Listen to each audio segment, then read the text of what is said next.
up just with a vertical line that goes up, and this is the height line. I'm not sure how tall it is, so I'm kind of estimating it for the drawing. I can still follow this 30-degree line because it's 30 degrees making up 120 to make up 360 degrees. So this is the left side, the front side of this character. Coming across the same 30-degree line going the opposite way and building this up. So as you draw this out, you want to make it large enough that you can see. This part, we don't know where this is back here. We just know that as long as these three are parallel, and same on the other side, from these corners, this is going to match up and give us this overall cube that's cut out. And these pieces are actually cut. You can see the line right here. So when we get into the 3D modeling, we can see somewhat where we're limited. Very similar to this piece right here with this cutout. It's finding the overall height of this, so you're kind of estimating visually, seeing if you can bring that out. And to start off, I'm just going to bring it straight down to represent the same idea here. And you can see that it's angled, and this is equal measurement with this isometric, so whatever you measure here goes over here, even though we're just doing this from a visual part. So there's that section right there. So once you have this piece, you kind of have the front almost done, but there's this triangle piece that's cut out. If you look here, it's the same measurement from all three sides to find that point, and then you're just drawing this triangle shape. So it's almost about half the distance. So I can come between these two, half, and between these two, find half. Now I have these 3 points, and now I just have to sketch that across. So it's very simple, very basic, kind of seeing it through there. The only part I'm missing is this bottom corner right here. And from here, this has to also be a 30-degree line. So it's just going to be just a sliver of section. So once I have it, that's where you're ready to shade it. Now, with the cast shadow,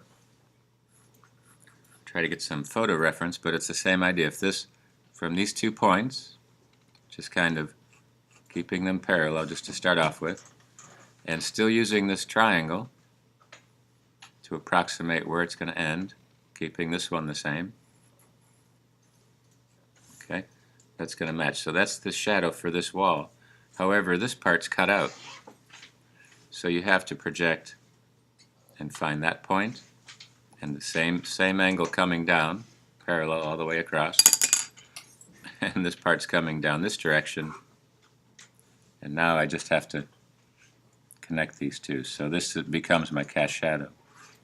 The only part that's missing is the depth of this object, and you can't see that, so you have to kind of imagine this back hidden line connects to this one. Now this follows out, and it's going behind everything, but now it appears on this side, and the same angle here would connect this to intersect this point. So once you have this, it's just kind of picking up that back piece. So this back part is your cast shadow. And just remember, it's going dark to light as it goes across. Now the shading of this, when you take a look at this illustration, you see there's a heavy line, and I'm trying to show you that the line is the first part, then you create the shape, now you're doing the value, color, and texture. So this has the solid line to it, and now I'm trying to locate it again and lose that line. So again, I'm going to follow the same pattern as this. The top one is going to be the lightest. So from this back edge right here, just going to shade it from that light value of the pencil line, because this is the lightest surface, and go all the way back. So I'm following the hatch lines that go with the 30-degree angle just to keep the shape going. And when it gets to this edge, I'm going to stop and find the edge again, because this now is cut, and this plane is going at a different angle. I could eliminate this line, but I'm just going to lose it in the shading, and I'm just going to go from dark to light so you can see the reflected light there. Okay, so this is kind of a third plane that we're not used to right yet. This part is going to be the second tone, so again, I'm finding this edge. So if you just find the edges and just blend them, you're going to end up pretty close to the final shading part. So here's this edge, just kind of find that edge again, and just take a gradation all the way down to the base. And then this side here, and it almost forces you to lose the line and build that shape. So there's the lightest, second is kind of intermediate, and this one's going to be the darkest along with this one.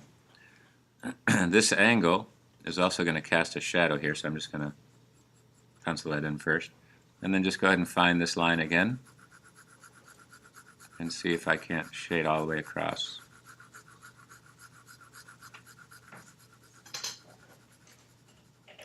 And find this edge, do the same thing. So it's just giving me a few passes of the shading, kind of emphasizes the value at the same time. Here's this top one.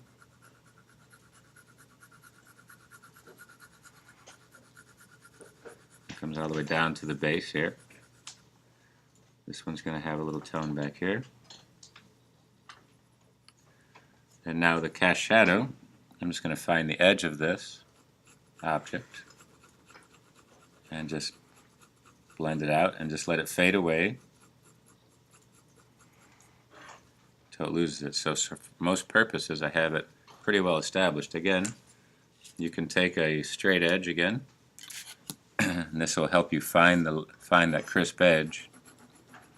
And I'm just pushing with the pencil, and now I'm kind of going overlapping this because it doesn't matter right now, it's all going to be toned in. But I can slowly have the straight edge help me guide the pencil. So you can do it freehand. It also gives you the edge of the line, and it really builds that up. So see if you can't push that in there. So here's the darker value again.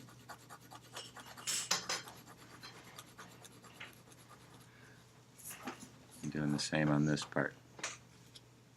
So to let you shade this piece, so I can find that. This way I'm just pushing the triangle or the straight edge that you have, and see if you can't build up that value. This part's going to also have a little bit of a cushion there. So you can see this illustration is pretty dark. The values are pretty dark, and that's what you're trying to accomplish. You're trying to find the darkest. The lightest is going to be the color of the paper. And blending it across this way.